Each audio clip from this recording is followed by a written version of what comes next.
നമ്മുടെ കേന്ദ്ര സഹമന്ത്രി സുരേഷ് ഗോപിയുടെ ഏറ്റവും വലിയ സ്വപ്നം എന്താണെന്നറിയോ? അദ്ദേഹത്തിനൊരു സ്വപ്നമുണ്ട്.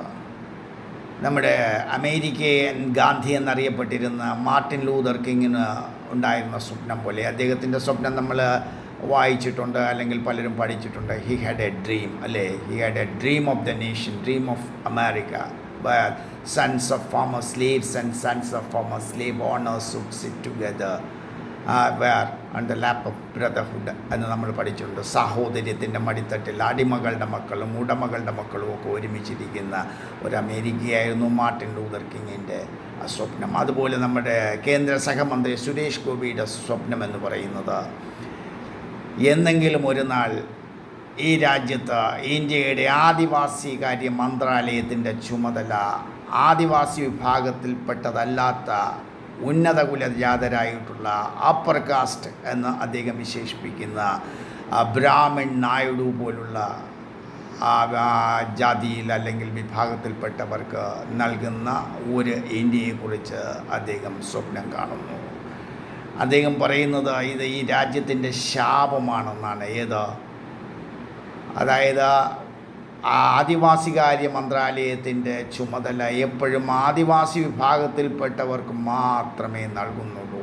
അത് മാറണം. അത് ഈ രാജ്യത്തിൻ്റെ ശാപമാണ്.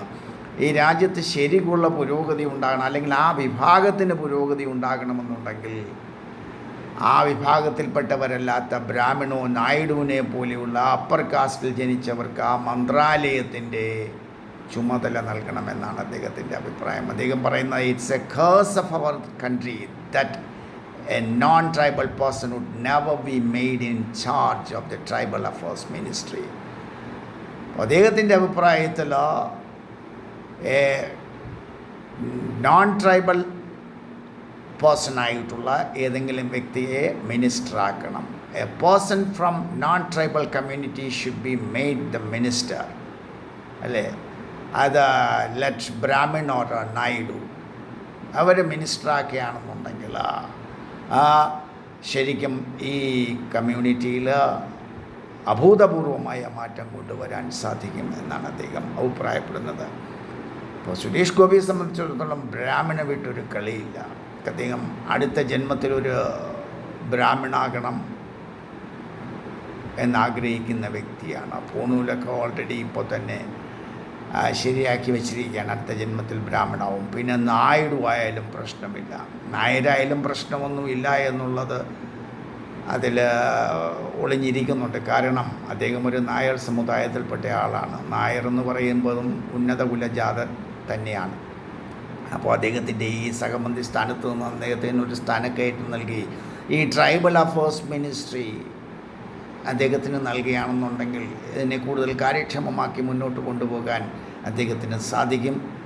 അതുകൊണ്ട് വേണ്ടപ്പെട്ടവർ പരിഗണിച്ചാൽ അദ്ദേഹത്തിന് ഒന്ന് പ്രൊമോട്ട് ചെയ്ത് ക്യാബിനറ്റ് റാങ്ക് കൊടുത്ത് ഈ ട്രൈബൽ അഫയേഴ്സ് മിനിസ്റ്ററാക്കി കഴിഞ്ഞാൽ ഈ രാജ്യത്തിൻ്റെ ഇക്കാലം അത്രയും അനുഭവിച്ചു കൊണ്ടിരിക്കുന്ന, അല്ലെങ്കിൽ ഇക്കാലം അത്രയുമായിട്ടുള്ള ഈ ശാപത്തിൽ നിന്ന് ഒരു പരിഹാരം കണ്ടെത്താൻ കഴിയുമെന്നാണ് സുരേഷ് ഗോപി പറയുന്നത്. എന്തായാലും അദ്ദേഹത്തെ ആക്കണമെന്നൊന്നും അദ്ദേഹം പറയുന്നില്ല. ഈ രാജ്യത്തിൻ്റെ ശാപം ഇതാണെന്ന് പറയുന്നു. ആ ശാപത്തിൽ നിന്ന് മാറണമെന്നുണ്ടെങ്കിൽ അപ്പർ കാസ്റ്റിൽ ജനിച്ച അല്ലെങ്കിൽ ഉന്നത കുലജാതനായിട്ടുള്ള ഏതെങ്കിലും ഒരു വ്യക്തിയെ ട്രൈബൽ അഫയേഴ്സ് മിനിസ്ട്രിയുടെ ചാർജ് ഏൽപ്പിക്കുക എന്നുള്ളത് മാത്രമാണ്, അല്ലേ? എനിക്ക് എത്ര ശുദ്ധഹൃദയനാണ്. അദ്ദേഹം പറഞ്ഞതിന് വെറുതെ അല്ലേ ഈ ആൾക്കാർ വിമർശിക്കുന്നത്? എന്ത് പറഞ്ഞാലും, സുരേഷ് ഗോപി പറഞ്ഞാൽ അതിനെ വിമർശിക്കുന്നത്. അദ്ദേഹം പറഞ്ഞത് ശരിയല്ലേ? അപ്പോൾ അദ്ദേഹത്തിനെ ഏൽപ്പിച്ച് കഴിഞ്ഞാൽ ട്രൈബൽ കമ്മ്യൂണിറ്റിയിൽ അദ്ദേഹത്തിന് വേണമെങ്കിലും അഭൂതപൂർവമായ മാറ്റം കൊണ്ടുവരാൻ കഴിയും എന്ന് അദ്ദേഹം പറഞ്ഞില്ല. പക്ഷേ അതിലൂടെ അദ്ദേഹം ബ്രാഹ്മൺ നായിഡു എന്നൊക്കെ പറഞ്ഞുള്ളൂ. എന്തായാലും അങ്ങനെ സംഭവിക്കട്ടെ.